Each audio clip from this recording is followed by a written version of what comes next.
Welcome student. Six स्टँडर्डचा जो syllabus आहे academic year 2026-27 मध्ये, तर तो सिलेबस चेंज झालेला आहे.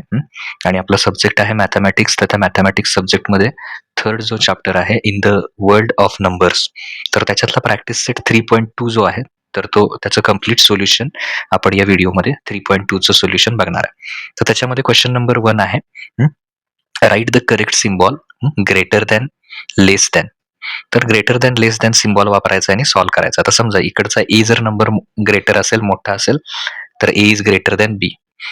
किंवा ए पेक्षा बी ग्रेटर असेल तर लेस दॅन वापरायचं, A is less than B. Okay. So ज्या साईडचा नंबर मोठा असेल, इकडचा असेल तर इकडे दाखवायचा, इकडच्या साईडचा नंबर मोठा असेल तर इकडे दाखवायचा.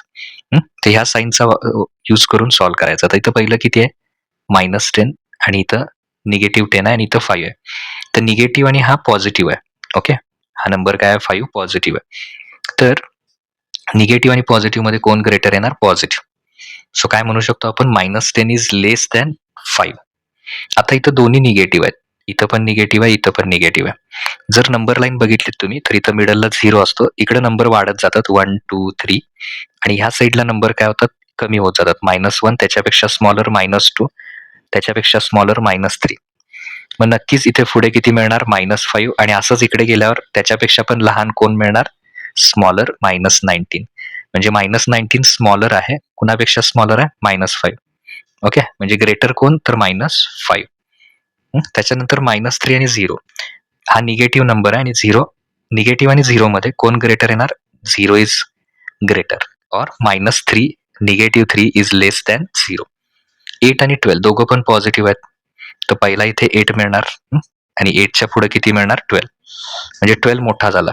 8 आणि 12 मध्ये मोठा कोण, ऑब्विसली 12, कारण दोघं पॉझिटिव्ह आहेत. फक्त हे लक्षात ठेवायचं, दोन्ही निगेटिव्ह असलं की. 5 आणि 0, पॉझिटिव्ह आणि 0 मध्ये कोण greater, positive number is greater. आता इथं परत दोघं निगेटिव्ह आहेत, -3 -9. ओके. तर -3 त्याच्याही पेक्षा लहान कोण असणार, -9. So -3 is greater than -9. Okay. -3 आणि -9 मध्ये ग्रेटर कोण येणार, -3. आता इथे 4 + 7, 4चं साईन काही नाही म्हणजे काय, प्लस.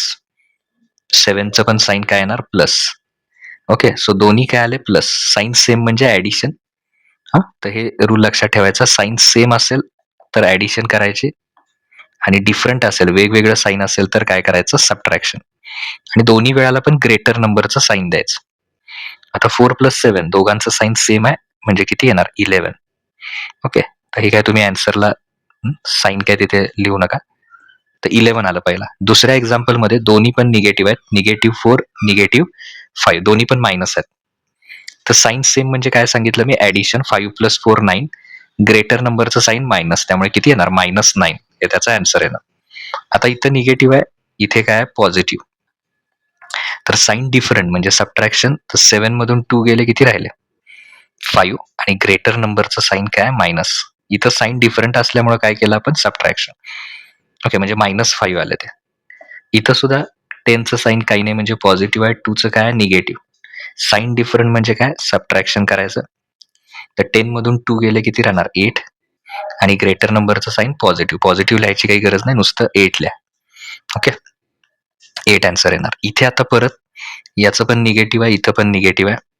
तर निगेटिव्ह असतील तर दोन्ही साईन सेम आहेत. साईन सेम असेल तर काय सांगितलंय, ऍडिशन. सो 3 + 2 येणार 5, 6 + 3 9. दोघांचं पण साईन काय, निगेटिव्ह. त्यामुळे किंवा ग्रेटर नंबरचं साईन निगेटिव्ह, -95. आता इथं हा पण 71 आहे, इथे पण 71 आहे. एक निगेटिव्ह आहे, एक पॉझिटिव्ह. साईन डिफरंट म्हणजे काय करायचं, सबट्रॅक्शन. आणि सबट्रॅक्शन असेल तर 71 - 71 किती येणार, 0 येणार. ओके. तर आता त्यातला थर्ड क्वेश्चन बघूया. थर्ड क्वेश्चन मध्ये इथे पहिला आहे सॉल्व. हे सॉल्व करायचं आहे आपल्याला. तर हे सॉल्व करत असताना पहिलं एक्झाम्पल आहे त्यातलं 78 - -45. तर अशी ज्यावेळी एक्झाम्पल असतील त्यावेळी पहिली स्टेप काय करायची, 78 पहिलं आहे तसं लिहून घ्यायचं. आता इथं 2 मायनस आहेत, तर दोन्ही मायनस मायनस मिळून काय होणार, प्लस.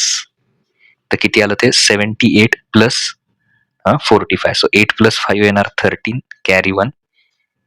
7 + 4 केले 11 आणि 1चा 1 म्हणजे 123.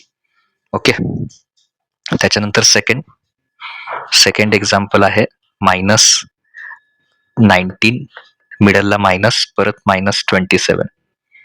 तर हे केल्यानंतर इथे -19 मधी मायनस मायनस काय होणार, प्लस, दोन्ही मिळून 27. आता इथं साइन डिफरंट आहेत, एक आहे मायनस आणि दुसरं काय आहे प्लस. तर साइन डिफरंट म्हणजे सबट्रॅक्शन. तर 27 मधून किती मायनस करणार, 19 मायनस करणार. तर 19 मायनस केलं की 8 येणार आणि ग्रेटर नंबरचं साइन काय आहे, +8. मग नुसतं 8 लिहिलं तरी चालेल. ओके. आता थर्ड प्रॉब्लेम काय आहे त्याच्यात, 48 मायनस दोनदा मायनस आहे 37. तर इथे सुद्धा काय होणार, हे दोन्ही मायनस मिळून काय होणार, प्लस. So 148 plus 37. मग आता 8 + 7 केलं 15, कॅरी 1. 4 + 3 7 आणि 8 येणार आणि काय आला 185. ओके. तर 185 आला. त्याच्यानंतर फोर्थ वन मध्ये -120 -200. सो -120 -200. तर इथे जर बघितलं दोघांचे साइन मायनस आहेत, साइन सेम म्हणजे ऍडिशन करायची. तर 120 + 200 तर किती येणार, 320. आणि दोघांचं साइन किती आहे, मायनस आहे. दोन्ही पण काय आहे, मायनस. सो हे मायनस साइन द्यायचं किंवा ग्रेटर नंबरचं साइन -320. त्याच्यानंतर फिफ्थ मध्ये -57 मिडलला मायनस, परत -48. तर आता -57 दोन्ही मायनस मायनस काय होणार, दोन्ही जर समोर मायनस मायनस आले असतील तर +48. तर आले +48. आता साइन काय डिफरंट आहेत, एक आहे मायनस आणि एक प्लस.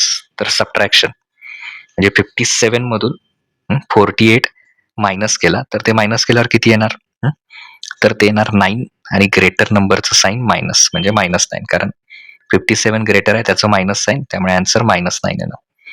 परत नेक्स्ट सिक्स्थ वन आहे -15. ओके, -15 मायनस, परत मायनस आणखीन आहे आतला -24. तर आता इथे दोन्ही मायनस मायनस काय होणार, प्लस. पहिला आहे तसंच राहणार, जसं की इथं पण पहिला तसाच राहिला. पहिल्यामध्ये काय चेंज करायचं नाही, मधले फक्त 2 मायनस मायनस काय होणार, प्लस. आता इथं सुद्धा साइन डिफरंट झाले. साइन डिफरंट म्हणजे सबट्रॅक्शन, म्हणजे 24 मधून किती मायनस करणार, 15. ओके. तर इथे ते येणार 9 आणि ग्रेटर नंबरचं साइन काय, पॉझिटिव्ह. पॉझिटिव्ह 9 लिहा किंवा नुसतं 9 लिहिलं तरी चालेल. त्याचं करेक्ट आन्सर 9 येणार. ओके. म्हणजे तो पॉझिटिव्ह 9 असणार आहे. तर इथं आपले सगळे जे क्वेश्चन्स आहेत, एक्झाम्पल्स आहेत, यातले सॉल्व्ह करून झालेत. नेक्स्ट व्हिडिओमध्ये आपण नेक्स्ट जो एक्सरसाइज आहे तो बघूया.